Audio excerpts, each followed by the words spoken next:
पहली कहानी, मन का मोह। ईसा की 7वीं-8वीं शताब्दी के दौरान इराक में मशहूर सूफी संत उमर रहते थे। उनका ठिकाना बगदाद में था। उनके पास रोज बड़ी संख्या में लोग उनसे मिलने आया करते थे। संत उमर सभी से प्रेम पूर्वक मिलते और सबका स्वागत सत्कार करते थे।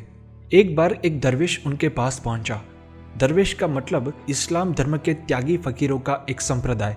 जैसे बौद्ध में भिक्षुक सन्यासी होते हैं वैसे। तो उस दरवेश ने देखा कि संत उमर कहने को तो एक फकीर हैं, लेकिन वे जिस आसन पर बैठे हैं वह सोने का बना हुआ है। चारों तरफ इत्र की सुगंध ही सुगंध फैली है। जरी के पर्दे टंगे हुए हैं और सेवा के लिए नौकर चाकर खड़े हैं। कुल मिलाकर हर तरफ विलास और वैभव का साम्राज्य है। ये सब देखकर दरवेश को बहुत आश्चर्य हुआ कि सूफी फकीर तो पूर्ण भोग विलास में जी रहा है। उसने सुना था कि फकीरों को तो गरीब और तपस्या में रहना चाहिए। फकीर का तो सीधा सा अर्थ है कि जगह जगह भटकने वाला गरीब साधक। पर यह कैसा फकीर है? यह तो आश्रम से ज्यादा महल जैसा दिखता है। दरवेश के स्वागत में सूफी फकीर ने 32 व्यंजन पेश किए। भर पेट भोजन करने के बाद सूफी फकीर ने कहा, कुछ दिनों के लिए आप अतिथि के रूप में यहाँ आराम करें और जी भरकर आनंद ले। दरवेश को सूफी की बात झंझ गई। उसने मन बना लिया कि वह अगली सुबह यहाँ से चला जाएगा। जब शाम हुई तो डिनर में स्वादिष्ट भोजन परोसा गया। आकर्षक भोजन देखकर दरवेश का धैर्य टूट गया। उसने भर पेट भोजन का आनंद लिया। अभी तक उसने भिक्षा पात्र में ठंडा और रूखा सूखा भोजन ही लिया था, जबकि आज 2 पेट करके गर्म और स्वादिष्ट भोजन का आनंद लिया। रात को सोने के लिए मखमल का गद्देदार बिस्तर देखकर वह दंग रह गया। सूफी फकीर ने पैर दबाने और तेल मालिश करने के लिए 2 नौकरों को भी नियुक्त किया था। सोने से पहले 2 नौकरों की सेवा लेते हुए दरवेश को लगा कि आहा, इतनी सुखद तेल मालिश, ऐसा लगता है कि मेरे पूरे जीवन की थकान दूर हो गई हो। जब वह सोने के लिए मखमल के बिस्तर पर लेटा तो उसने सोचा, आज मैंने इस भोग विलास का जी भरकर आनंद लिया है, लेकिन क्या मैं इस सुख का आनंद लेने के बाद किसी पेड़ के नीचे सो पाऊंगा या रूखी सूखी रोटी को फिर से मुंह में रख पाऊंगा? सुबह उठते ही उसका वहां से निकलने का संकल्प टूट गया और उसके मन में 1-2 दिन और भोग विलास करने की इच्छा जाग उठी। दरवेश वहां 1 दिन नहीं, 2 दिन नहीं, पर पूरे 7 दिन तक रहा। उसने खुद से कहा, बस अब मुझे यहां अधिक समय नहीं रुकना चाहिए। अगर मैं इस तरह भोग विलास में लग गया तो कभी बाहर नहीं निकल पाऊंगा। अब दरवेश को यहां अधिक समय तक रुकने में डर लगने लगा था, क्योंकि धीरे धीरे उसे इस भोग विलास में रुचि जागने लगी थी। उसने निश्चय कर लिया कि वह कल सुबह ही यहां से चला जाएगा। वह सुबह जल्दी उठा और नहा धोकर बगीचे में बैठे सूफी फकीर के पास आया। सूफी फकीर केवल एक लंगोटी पहने हुए थे। वे पक्षियों की चहचहाहट सुनने में तल्लीन थे। दरवेश ने थोड़े बेचैन आवाज में कहा, अब मुझे इजाजत दो, मैं जाना चाहता हूं। सूफी फकीर ने दरवेश के मुख भाव से उसके परेशान मनोदशा को पढ़ लिया। वे इजाजत देकर मुस्कुराए पर कुछ बोले नहीं। दरवेश अब अपने मन में आश्चर्य को दबा नहीं सका। उसने कहा, माफ करे, लेकिन मुझे कुछ कहना है। मैं आपकी प्रसिद्धि सुनकर आपसे मिलने आया था। इन 7 दिनों में मैंने आपके जीवन को करीब से देखा, लेकिन मुझे आपका योग या साधना कहीं नहीं दिखा। आप तो 24 घंटे भोग विलास में लिप्त रहते हैं। संत उमर ने मुस्कुराते हुए कहा, अगर आपको कोई आपत्ति है तो मैं इसी वक्त ऐशो आराम को छोड़कर आपके साथ चलने को तैयार हूं। दरवेश ने सूफी की लंगोटी पर नजर डाली और कहा, तो चलो मेरे साथ।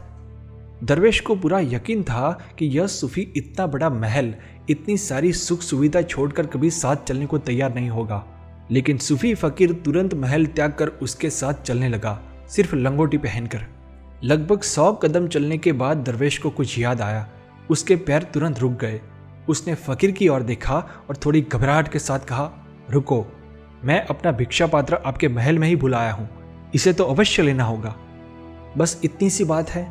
उमर ने हल्के से मुस्कुराते हुए कहा, मैंने आपकी एक आवाज पर करोड़ों का वैभव पल भर में त्याग दिया, लेकिन आप अपने मन से एक भिक्षा पात्र का मोह भी नहीं त्याग सके।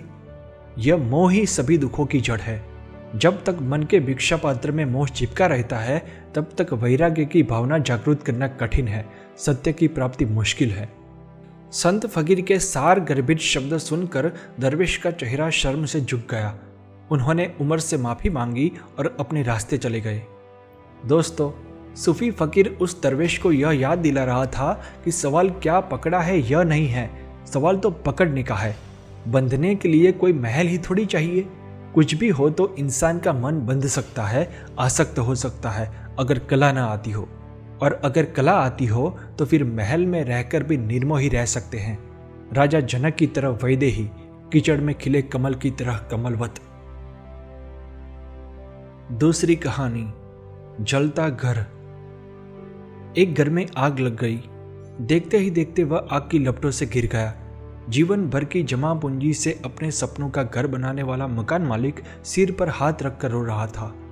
आसपास के लोग इकट्ठा हो गए, लेकिन कोई कुछ नहीं कर सका। हर कोई मकान मालिक को ढांढस बंधा रहा था, लेकिन अपनी जिंदगी तबाह होते हुए देखकर उनका रोना बढ़ता ही जा रहा था। इतने में उसका बेटा दौड़ता हुआ आया और कहने लगा, पिताजी मत रोइए, वह घर अब हमारा नहीं है। कल आप जब बाहर थे तो अच्छी ऑफर आने पर हमने मकान बेच दिया था। यह जलता हुआ घर अब खरीदार का है। अब ये उसकी चिंता है, हमारी नहीं। यह सुनकर पिता को बड़ी खुशी हुई। रोना अपने आप बंद हो गया। अब वो जलते घर का मालिक मिटकर दर्शक बन गया। मेरा घर का मोह छूटते ही पल भर में सारा दुख गायब हो गया। बिके हुए घर की अच्छी कीमत मिली थी, इसीलिए वो अब और भी अच्छा घर बनाने का सपना देखने लगा। उस समय उसके दूसरे बेटे ने आकर कहा, पिताजी, भाई की बात सच है कि हमने कल घर का सौदा किया था, लेकिन खरीदार ने अभी तक पैसे नहीं दिए हैं और इसीलिए दस्तावेज पर हस्ताक्षर भी नहीं किए गए हैं। यह जल रहा घर अभी तो हमारा ही घर है। यह सुनकर पिता फिर गहरे सदमे में चले गए। छाती जोर जोर से पीटने लगे, आंखों से आंसू बहने लगे। वही घर, वही आग, वही व्यक्ति, लेकिन बदलते भाव के साथ पल में खुशी, पल में दुख। दोस्तों, दुख का मूल कारण मोह है, आसक्ति है। किसी व्यक्ति या वस्तु से प्रेम या लगाव दुख पैदा करता है। जब रिश्ते या इच्छाएं हमारी उम्मीद के मुताबिक नहीं बन पाते तो अवसाद हमें घेर लेता है।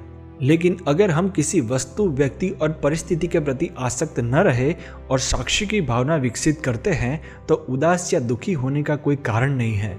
हमेशा एक बात ध्यान रखें कि इस जगत में हमारा कुछ भी नहीं है। रिश्ते, चीजें और घटनाएं आदि लगातार बदल रहे हैं। परिवर्तन को स्वीकार करें, आसक्त न बने। यही परम सुख है, परमानंद की अवस्था है। तो दोस्तों, अगर आपको ये 2 डीप स्टोरीज अच्छी लगी है तो प्लीज़ चैनल को सब्सक्राइब करिए।